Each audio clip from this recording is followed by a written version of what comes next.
ज्ञानसिद्धं तपःसिद्धं सर्वसिद्धं शिवप्रदं स्वयं सिद्धमहं वन्दे सिद्धारूढगुरुं भज।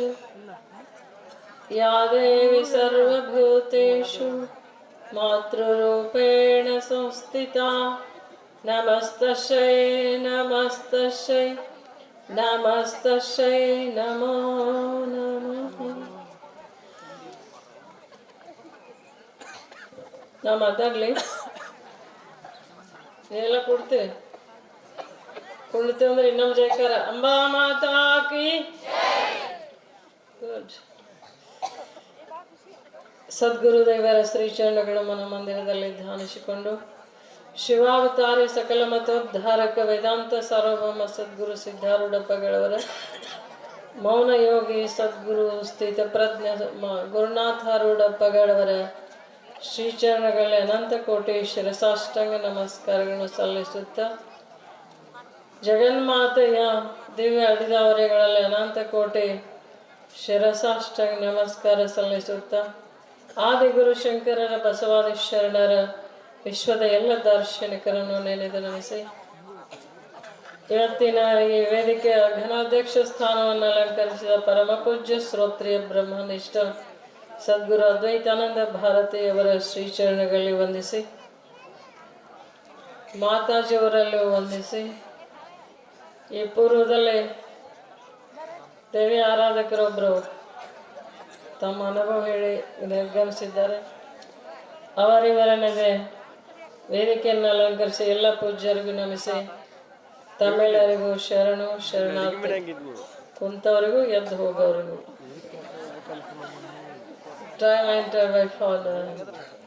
ಹೊತ್ತು ಪ್ರವಾಹ ಯಾರಿಗೂ ಕಾಯೋದಿಲ್ಲ, ಅದು ಸರಿತಾ ಇರ್ತದೆ. ಆದ್ರೆ ಹೊತ್ತು ಸಾರ್ಥಕ ಆಗ್ಬೇಕಾಗಿತ್ತಂದ್ರೆ ನಾವು ಸಕ್ರಿಯ ಮಾಡಿದ ಒಳ್ಳೆಯದನ್ನ ಆಚರಿಸುವಾಗ ಬೇಸರಿಸದೇ ಇದ್ರೆ ಒಳ್ಳೇದಾಗ್ತದ.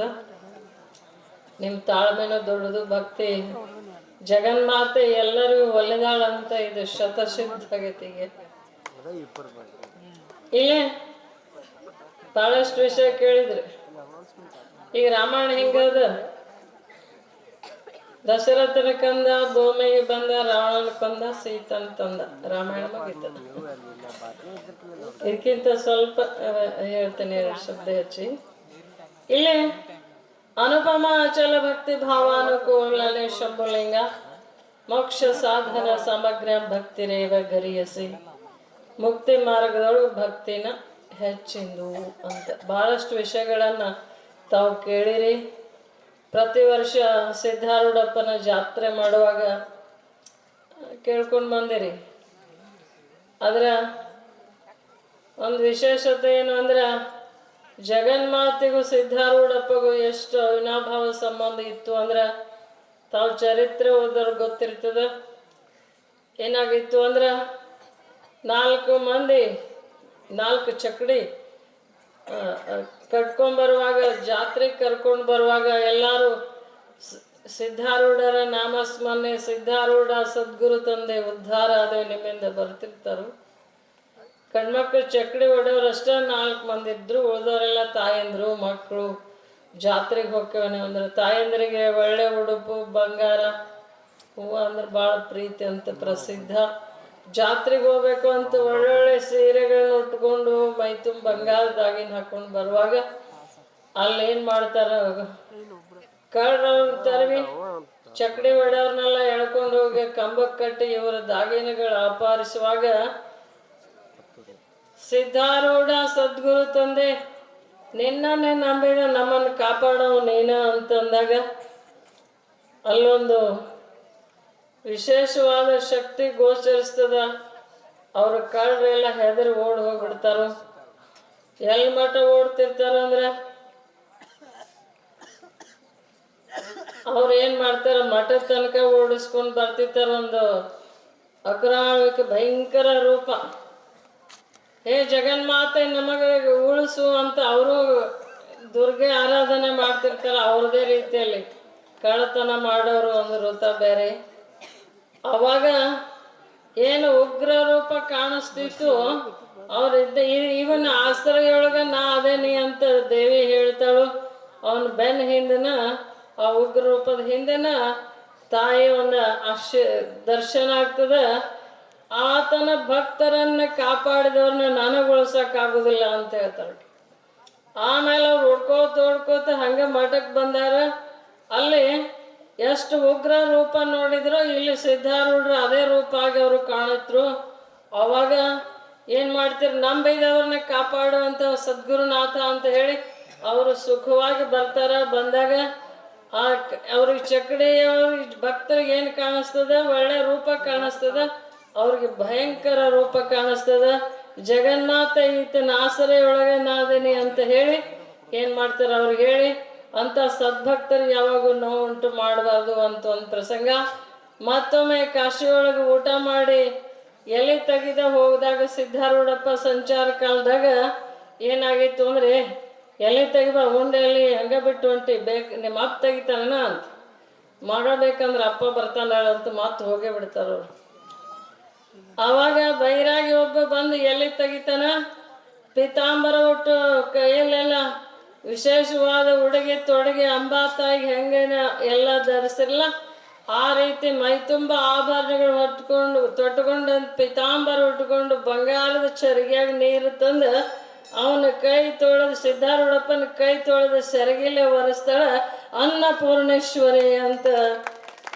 ಅದಕ್ಕಾಗಿ ಪುಣ್ಯಾತ್ಮರೇ ಇಲ್ಲಿ ಭಾಳ ವರ್ಷಗಳಿಂದ ಸಿದ್ಧಾರೂಢರ ಜಾತ್ರೆಯನ್ನು ಮಾಡ್ಕೊಂಡು ಬಂದರು. ಬರ್ಬರ್ತ ಧರ್ಮ ಕಾರ್ಯಗಳಲ್ಲಿ ಉದಾಸೀನಾಗಲಾರ್ದೆ ಇವಾಗ ಎಷ್ಟು ಶ್ರದ್ಧೆಯಿಂದ ನಡ್ಕೊಂಡು ಬಂದೀವಿ. ದೇವಿ ಬೇರೆಲ್ಲ, ಸದ್ಗುರುನಾಥ ಬೇರೆಲ್ಲ. ಯಾರು ಅಂತರಂಗದಲ್ಲಿ ದಿವ್ಯ ಶಕ್ತಿಯನ್ನು ಪಡೆದಿರ್ತಾರ ಅವ್ರ ಹತ್ರನ ಜಗನ್ಮಾತೆ ಅಸ್ತಿತ್ವ ಇರ್ತದೆ. ಇಲ್ಲಿ ಎಷ್ಟು ಪ್ರೀತಿ ತಾಯಿಗೆ ಭಕ್ತಿಯಿಂದ ನಡ್ಕೊಂಡ್ರಂತ. ಈ ಪೂರ್ವದಲ್ಲಿ ಪ್ರಸಾದಕ್ಕಾಗಿ ಮತ್ತೆ ಇನ್ನೇನು ಈ ದೇಣಿಗೆ ಕೊಟ್ಟವ್ರನ್ನ ಸತ್ಕಾರ ಮಾಡಿದ್ರೆ ತಾಯಿ ಹೆಂಗೆ ಖುಷಿ ಆಗ್ತದಂದ್ರೆ, ನೀವ ಪಂಚಮ್ಯಾಗ ಒಂದು ಅನೇಕ ಡಬ್ಬಿಗಳು ಉಂಡಿ ಮಾಡಿ ಇಟ್ಟಿರ್ತೀರಿ ತಾಯಂದ್ರೆ. ಅವಾಗ ಒಂದು ಉಂಡಿ ಮಗ ಕೊಡ್ತೀರಿ, ಡಬ್ಬಿ ನಿಮ್ಮ ಹತ್ರ ಇರ್ತದೆ ತುಂಬಿದ್ದು. ಒಂದು ಉಂಡೆ ಕೊಟ್ಟ ನನಗೆ ತಿನ್ನಿಸಂತ ಅಂತ ಬಾಯಿ ತೆಗಿತೀರಿ ಮಗುಗೆ, ಸಣ್ಣ ಮಗುಗೆ ಕೊಟ್ಟು ಅಂತ ಬಾಯಿ ತೆಗ್ದಾಗ ಅದು ಒಲ್ಲಂದ್ರೆ ಸಿಟ್ಟು ಬರ್ತೈತಿಲ್ಲ. ನಿಮ್ಗೇನು ಉಂಡೆಗೂ ಕೊರತಿಲ್ಲ. ಆ ಕೊಟ್ಟದನ್ನ ಆವಾಗ ಆ ಮಗು ತಿನ್ಸಕ್ ಬಂತು ಅಂದ್ರೆ ಎಷ್ಟು ಖುಷಿಯಿಂದ ಮುದ್ದಾಡಿ ನನ್ನ ಬಂಗಾರ ಅಂತ ನಾನು ನೋಡ್ತಾನೆ ಅಂತ ಎಷ್ಟು ಹೆಮ್ಮೆ ಪಡ್ತಿರೋ.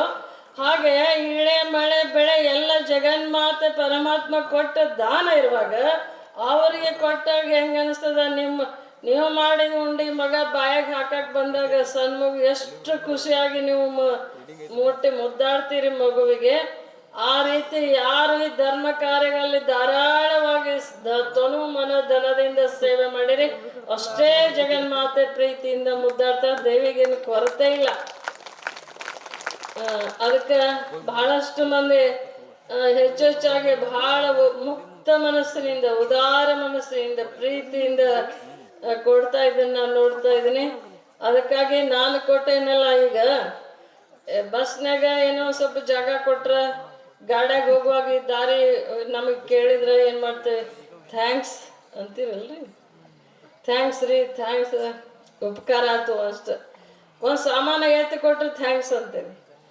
ಆದ್ರೆ ನಾವು ಹುಟ್ಟೋಕ್ಕಿಂತ ಮೊದಲ ನೆಲ ನೀರು, ಅನ್ನ, ತಾಯಿಯ ಎದೆ ಹಾಲು, ಉಸಿರಾಡ ಗಾಳಿ, ಎಲ್ಲಕ್ಕೂ ಎಲ್ಲ ವ್ಯವಸ್ಥೆ ಇಟ್ಟಂತ ದೇವಿ ಭಗವತಿಯನ್ನು ನೆನೆಸಲಾರ್ದ ಉಂಡಿವಿ ಅಂದ್ರೆ ಯಾವ ಥ್ಯಾಂಕ್ಸ್ ಹೇಳಿರೇನು ಯಾವಾಗ?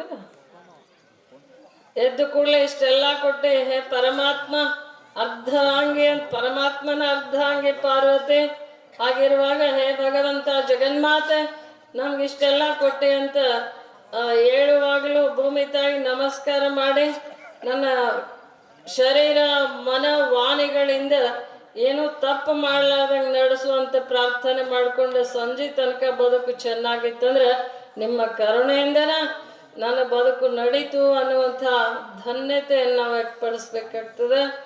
ಆ ರೀತಿ ಯಾವುದು ನನ್ನದಲ್ಲ, ಯಾರು ಕಟ್ಕೊಂಡು ಹೋಗಿಲ್ಲ, ತಗೊಂಡು ಬಂದಿಲ್ಲ. ಇರುವಾಗ ಏನದ ಸಂತೋಷವಾಗಿ ಧರ್ಮದ ದಾರಿಯಲ್ಲಿ ನಡೆದು ಜಗನ್ಮಾತೆ ಆರಾಧನೆಯನ್ನು ಮಾಡಿದ್ರೆ she knows best what is best to me. ಈಗ ಮಗುವಿಗೆ ಏನು ಕೊರತೆ ಐತೆ ಅನ್ನೋದು ತಾಯಿಗೆ ಗೊತ್ತಾಗಿ ಹೆಂಗೆಲ್ಲ ವ್ಯವಸ್ಥೆ ಮಾಡ್ತಾಳು, ಹಾಗೆ ನಮಗೇನು ಕೊರತೆ ಅನ್ನೋದು ತಾಯಿ ಜಗನ್ಮಾತೆ ನಮಗೆ ವ್ಯವಸ್ಥೆ ಮಾಡ್ತಾ ಇದ್ದಾಳೆ. ಹಾಗಿರುವಾಗ ಅಂಥ ಭಕ್ತಿ ಭಾವ ಇವನ್ ದೊಡ್ಡ ಪ್ರವಾಹನ ನಡೆದಂಗೆ ಆಯಿತು. ಮುಂಜಾನೆನೂ ವಿಶೇಷವಾಗಿ ಕುಂಕುಮಾರ್ಚನೆ, ಲಲಿತಾ ತ್ರಿಪುರ ಸುಂದರಿ 1000 ನಾಮಾವಳಿ, ನಿನ್ನೇನು ಅಖಂಡ ದೇವಿ ಪಾರಾಯಣ, ಇವೆಲ್ಲ ಸತ್ಕಾರಗಳು. ಬೆಳಗ್ಗೆ ಸಣ್ಣ ಮಕ್ಕಳು ಮಂತ್ರ ಹೇಳೋದು ನಾವು ಇರುವಲ್ಲೂ ಕೇಳಿಸ್ತದ. ರುದ್ರ ಇಷ್ಟು ಚೆನ್ನಾಗಿ ಹೇಳ್ತಾ ಇದ್ದಾರೆ, ಮುರುಗೋಡು ಮಠದ ಸಾಧಕರು ಕಾಣಿಸ್ತದೆ. ಅವೆಲ್ಲ ಬೆಳಗಿನಿಂದ ಈ ರುದ್ರ ಪಠನದೊಂದಿಗೆ ಬದುಕು ಪರಮಾತ್ಮನ ಸ್ಮರಣೆಯೊಂದಿಗೆ ನಡೆದು ಸಂಜೆ ತನಕನೂ ಜಗನ್ಮಾತೆ ಒಂದು ಪ್ರಾರ್ಥನೆ, ಪ್ರೀತಿ, ಭಜನೆ ಸರ್ವತೋಮುಖವಾಗಿ. ಈ ಸಂಚಾಲಕರು ಭಾಳ ಚೆನ್ನಾಗಿ ಕಾರ್ಯ ನಡೆಸ್ತಾರೆ. ಅಡುಗೆ ಮಾಡೋರು, ಹಿರಿಯರು, ಕಿರಿಯರು ಎಲ್ಲರೂ ತಮ್ಮದೇ ಆದ ಪಾಲಿನ ಸೇವೆ ನಡೆದಿದ್ದು ಭಾಳ ಧನ್ಯತೆಯನ್ನು ಅನುಭವಿಸುವಂಥದ್ದಾಗ್ತದೆ. ಅದಕ್ಕೆ ಎಲ್ಲಿದೆ ಕೈಲಾಸ ಅಂದ್ರೆ ಲಿಂಗದಾಳಿ ಒಳಗೆ ನಾವು ಕೈಲಾಸ ಕಾಣ್ತೀವಿ ಅನ್ನುವಂಥ ಸಂಭ್ರಮ. ಅದಕ್ಕಾಗಿ ನಾವು ಒಳ್ಳೆ ಈಗ ಭಜನೆ ಮಾಡುವಾಗ ಬಾಯಿ ಮಾಡಿದ್ದು ಬೇರೆ, ಜಗಳಾಡುವಾಗ ಬಾಯಿ ಮಾಡಿದ್ದು ಬೇರೆ, ಎರಡು ಸೌಂಡ್ ಅದಾವ. ಆ ಸೌಂಡಿನ ಆನಂದನ ಬೇರೆ, ಜಗಳದ ಸೌಂಡಿನ ಆನಂದನ ಬೇರೆ. ಅದಕ್ಕಾಗಿ ಯಾವ ಸೌಂಡ್ ದುಃಖ ಕೊಡ್ತೈತಿ, ಮನಸ್ಸಿಗೆ ತೊಂದರೆ ಕೊಡ್ತದ ಅಂತ ಶಬ್ದ ನಮ್ದಾಗಿರಬಾರ್ದು. काम करते चलो नाम जपते चलो ಕೃಷ್ಣ ಗೋವಿಂದ ಗೋವಿಂದ ಗಾತೆ ಚಲೋ ಅಂದಂಗ ಕೆಲಸ ಮಾಡ್ತಿರ್ಬೇಕು. ಮನಸ್ಸಿನಲ್ಲಿ ತಾಯಿಯ ಸ್ಮರಣೆ ಇರಬೇಕು. ಇವಾಗ ಮನಸ್ಸಿನಲ್ಲಿ ತಾಯಿನ ರೊಟ್ಟಿ ಮಾಡುವಾಗ ಇವ್ರಿಗೆಲ್ಲ ನಾನ ಬಡದು ಹಾಕ್ಬೇಕಂತ ತಿಕ್ಕಿ ಮಾಡಿದ್ರಂದ್ರೆ ಅದು ತಿಂದವ್ರಿಗೆ ತಾಪ.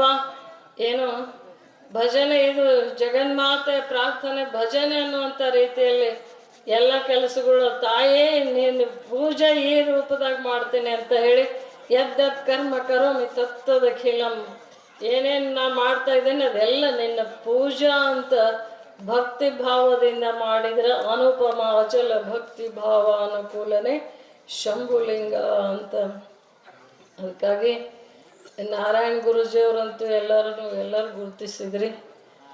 ಈಗೇನು ಪಡಿಗಲ್ಲಿಗೊಂದು ಹಿಡಿಗಲ್ಲು ಬೇಕಂದಂಗೆ ಎಲ್ಲ ರೀತಿ ಸಂಭ್ರಮದಿಂದ ನಡೀತು. ಅಂತ ಭಕ್ತಿ ಅದೊಂದು ದಿವ್ಯ ಶಕ್ತಿಯಾಗಿ ಬೆಳೆದು ಈ ಒಂದು ಸುತ್ತಲಿನ ನಾಡಿಗೆ ಲಿಂಗದ ಹಳ್ಳಿ ಪರಮಾತ್ಮನ ಊರೊಳಗೆ ಪಾರ್ವತಿ ಜಾತ್ರೆ ಚಂದಾತು ಅಂತ ತೋರಿಸ್ಕೊಡೋಂಗಾಗಿದೆ. ಇನ್ನೂ ಭಕ್ತಿ ಶಕ್ತಿಯ ಸುಖ ಶಾಂತಿನ ಜಗನ್ಮಾತೆ ನೀಡಲಿ ಅಂತ ಪ್ರಾರ್ಥಿಸಿ ನೋಡಿ ಪುಷ್ಪಗಳ ಜಗನ್ಮಾತೆ ಹೇಳಿದ ಅವ್ರಿಗೆ ಅರ್ಪಿಸ್ತೀನಿ. ಪರಮ ಪೂಜ್ಯ ಇಲ್ಲೇ ಕರುಣೆ ಕೃಪಾ ಅಂತ ಕೇಳ್ಕೊಂಡ್ಬಂದ್ವಿ. ಶ್ರೀ ಗುರು ಕೃಪೆ ಮಾತಾಜಿಯವ್ರು ಬಹಳ ಚೆನ್ನಾಗಿ ವಿಷಯ ತಿಳಿಸ್ಕೊಂಡು ಬಂದಿದ್ದಾರೆ. ಪೂರ್ವದಲ್ಲೇ ಪೂಜ್ಯರು ಹೇಳ್ಕೊಂಡು ಬಂದರು. ನಮ್ಮ ಶರೀರದ ರೋಗ ಪರಿಹಾರ ಆಗ್ಬೇಕಾದ್ರೆ ವೈದ್ಯರ ಕೃಪಾ ಬೇಕು. ಜೈಲಿನಿಂದ ಬಿಡಿಸ್ಕೊಂಡು ಬರ್ಬೇಕಾದ್ರೆ ಜೈಲರ್ ಕೃಪಾ ಬೇಕು. ಶಾಲೆಗೆ ವಿದ್ಯೆ ಕಲಿಬೇಕಾದ್ರೆ ಅಲ್ಲಿನ ಶಿಕ್ಷಕರ ಕೃಪಾ ಬೇಕಾಗ್ತದೆ. ಹಾಗೆ ಏನಾದರೂ ಒಂದು ಜೀವನದಲ್ಲಿ ಸಾಧನೆ ಮಾಡಬೇಕು, ಸುಖವನ್ನು ಪಡಿಬೇಕು ಅಂದ್ರೆ ವ್ಯಾವಹಾರಿಕ ಬದುಕಿನಲ್ಲಿ ಒಂದೊಂದು ಕೃಪೆಗಳು. ಜನ್ಮ ಜನ್ಮಾಂತರದ ಭವದುಃಖವನ್ನು ಪರಿಹಾರ ಮಾಡಬೇಕು, ಈ ಭವಬಂಧನದ ಬಲೆಯನ್ನು ಪರಿಹರಿಸಬೇಕು ಅಂದ್ರೆ ಶ್ರೋತ್ರಿಯ ಬ್ರಹ್ಮನಿಷ್ಠ ಸದ್ಗುರುವಿನ ಕೃಪಾ ನಂಬಬೇಕಾಗ್ತದ. ಸಾರಿ ಚೆಲ್ಲಿದ ಮುಕುತಿ ಗುರು ತೋರಿಸದೆ ಕಾಣಿಸದನ್ನ, ಆರಾದರೇನು ಆರ ಮಗನಾದಿಂದ ಇಳಿಯುವುದು ಕೈಲಾಸ ಬಂಗಾರ ಯಾತಕ ಮೈನಾಡು. ಗುಣಗಳೇ ಭೂಷಣ, ಸದ್ಗುಣಗಳೇ ನಮಗೆ ಆಭರಣ.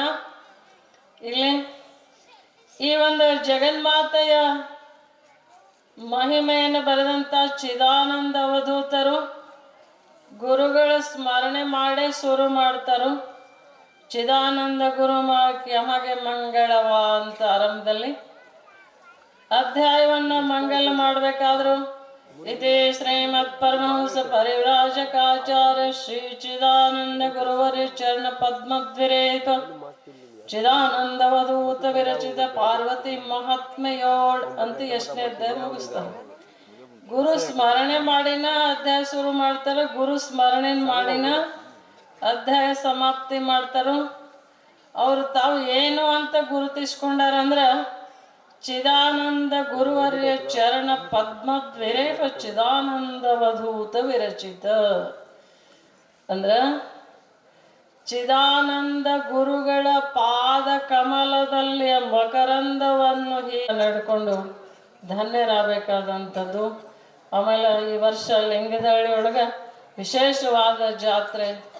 ಲಿಂಗದಹಳ್ಳಿ ನಮ್ಮೆಲ್ಲ ಮೇಲೆ ಹೇಳೀನಿ, ಪರಮಾತ್ಮರ ಊರೊಳಗೆ ಪಾರ್ವತಿಯ ಜಾತ್ರೆ ಅಂತ ಲಿಂಗದಹಳ್ಳಿ. ಅದಕ್ಕೆ ನೀವೆಲ್ಲ ದೇವತೆಗಳ ಎಷ್ಟು ಶ್ರದ್ಧೆಯಿಂದ ಈಗ ಒಂದು ಮನ್ಯಾಗ 3-4 ಮಂದಿ ಇದ್ರೆ ಒಮ್ಮೆ 2 ಒಲಿ ಹುಡ್ತಾರೆ. ಭಾಳ ದೂರ ಈ ಕಡೆನ ಎಲ್ಲರೂ ಬಂದವರು ಸಾಧು ಸಂತರು ಗುರುಗಳೆಲ್ಲ ಎಷ್ಟು ಖುಷಿ ಪಡ್ತಾರೆ. ಲಿಂಗದೊಳಗೆ ಎಷ್ಟು ಸಂಸ್ಕಾರ ಐತ್ರಿ, ಎಷ್ಟು ಸದಾಚಾರ ವಿನಯದಿಂದ ನಡ್ಕೋತಾರೋ ಅಂತ ಭಾಳ ಮುಕ್ತ ಕಂಠದಿಂದ ಇಲ್ಲಿನ ವಿಚಾರವನ್ನು ಹೊಗಳ್ತಾ ಇದ್ದಾರೆ. ಆದ್ರೆ 2-4 ಮಂದಿ ಇದ್ರೆ 2 ಒಲಿ ಮಾಡ್ತಾರೆ. ಇಲ್ಲಿ ಊರಿನ ಸಹಸ್ರಾರು ಮಂದಿ ಎಲ್ಲ ನಾವೆಲ್ಲ ಬಂಧುಗಳಂತೂ ಒಂದೇ ಬಾಂಡೆ ಒಳಗೆ ಅಡುಗೆ ಮಾಡಿದ್ದನ್ನು ಸಂತೋಷದಿಂದ ಉಂಡದ್ದು ಈ ಸಲ ಈ ಪ್ರಸಂಗ ಎಲ್ಲಾದ್ರೂ ನಡೆದಿದ್ದಾದ್ರೆ ಸದ್ಯಕ್ಕೆ ನಾವು ನೋಡೋದು ಲಿಂಗದಹಳ್ಳಿ ಗ್ರಾಮದೊಳಗೆ ಅಂಥ ಒಂದು ವಿಶೇಷ ಕೃಪಾ ತಮಗೆಲ್ಲ ಅದೇ ಗುರುಗಳದ್ದು. ಅದಕ್ಕಾಗಿ ಇದು ಉತ್ತರೋತ್ತರವಾಗಿ ನಡೆದು ಭಾಳ ಮಂದಿ ಎಷ್ಟು ನಿಷ್ಠೆಯಿಂದ ಶ್ರದ್ಧೆಯಿಂದ ಸೇವೆ ಮಾಡ್ರಂದ್ರೆ ಎಲ್ಲರೂ ಒಂದು ದೈವಾಂಶ ಸಂಭೂತರ. ಅದಕ್ಕಾಗಿ ಇನ್ನೂ ಇದು ಉತ್ತರೋತ್ತರವಾಗಿ ಬೆಳೆದು ಆಚಾರ ವಿಚಾರ ನಮ್ಮ ಶರಣ ಸಂಸ್ಕೃತಿ ಗುರು ಪರಂಪರೆ ಅದು ಗಟ್ಟಿಯಾಗಿ ಉಳಿದು ಮನುಷ್ಯ ಜನ್ಮದ ಸಾರ್ಥಕತೆ ಪಡ್ಕೊಳ್ಳುವಂಥ ಸದ್ಬುದ್ಧಿ ಸದ್ವಿವೇಕವನ್ನು ಸದ್ಗುರುದೇವ ನಮಗೆ ಕರುಣಿಸಿ ಕಾಪಾಡಲಿ ಅಂತ ಪ್ರಾರ್ಥಿಸಿ ಈ ನುಡಿ ಪುಷ್ಪಗಳನ್ನ ಜಗನ್ಮಾತೆ ಹೇಳಿದವರಿಗೆ ಅರ್ಪಿಸ್ತೀನಿ. ಓಂ ತತ್ಸತ್.